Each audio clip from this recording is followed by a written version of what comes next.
Hi అండి, welcome to న్యాన్సీస్ cooking.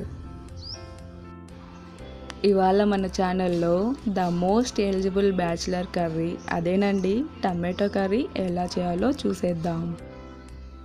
ముందుగా stove వెలిగించి బాండీ పెట్టి 3 టేబుల్ స్పూన్ల ఆయిల్ వేసుకోవాలి. ఆయిల్ వేడయ్యాక ఒక పావు టీ స్పూన్ మెంతులు వేసుకోవాలి. మెంతులు వేసుకోవడం వలన టమాటా కర్రీకి ఎక్స్ట్రా టేస్ట్ యాడ్ అవుతుంది. ఇప్పుడు ఇందులో పోపు గింజలు యాడ్ చేసుకోవాలి. ఇవి కొంచెం ఫ్రై అయ్యాక ఇందులో ఒక ఎండుమిర్చి, 2 రెమ్మల కరివేపాకు,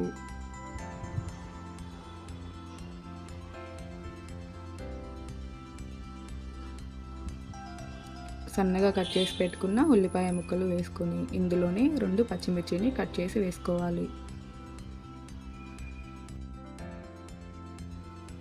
వీటన్నిటిని కొంచెం దోరగా ఫ్రై చేసుకున్నాక 1 స్పూన్ అల్లం వెల్లుల్లి పేస్ట్ వేసుకొని పచ్చివాసన పోయేంత వరకు వేపుకోవాలి.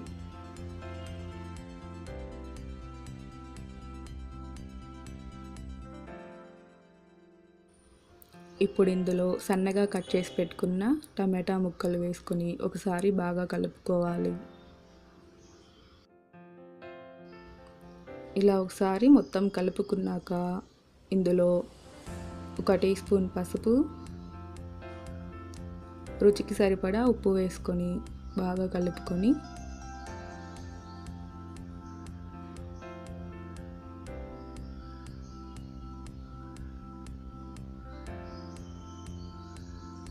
మూత పెట్టుకొని ఒక 10 నిమిషాల పాటు కుక్ చేసుకోవాలి.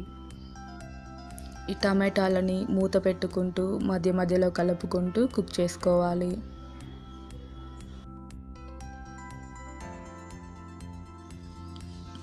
చూసారు కదా, టమాటాలు సాఫ్ట్గా మగ్గిపోయాయి.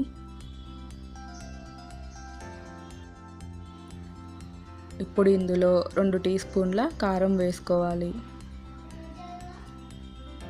ఇందులోనే 1 స్పూన్ జీలకర్ర పొడి వేసుకొని బాగా కలుపుకొని